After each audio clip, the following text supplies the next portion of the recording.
In today's video, I'm going to teach you how to customize columns in QuickBooks Online reports. If you've ever opened a report in QuickBooks Online and felt overwhelmed by columns you don't need or wish the most important details were front and center, this walkthrough is for you. We'll keep it simple and focused so you can quickly tailor your report to show exactly what matters to you. Start by opening the report you want to customize columns for. This could be anything you rely on regularly, like a profit and loss, a sales report, or an accounts receivable summary. The key is to begin with the report you actually plan to review or share, because your column choices should reflect the questions you're trying to answer. With the report open on your screen, you're ready to adjust what you see. Next, look to the top left of the report and click on Columns.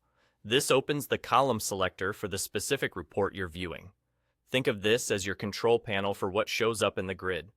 Depending on the report type, you'll see a list of available columns, along with which ones are currently visible.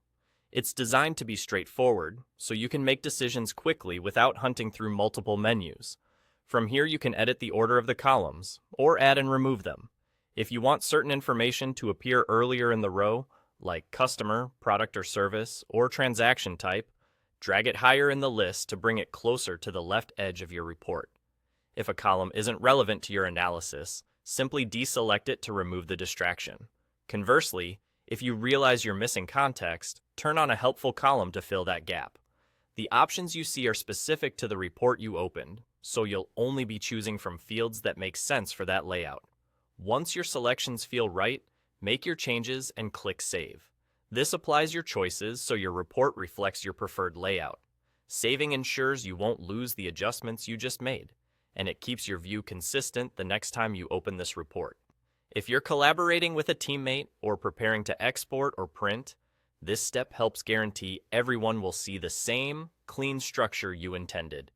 And that's all. Open your report, click Columns at the top left, adjust the order and visibility of the columns, then save. With just these few actions, you'll make your reports faster to scan, easier to share, and far more useful for day-to-day decisions.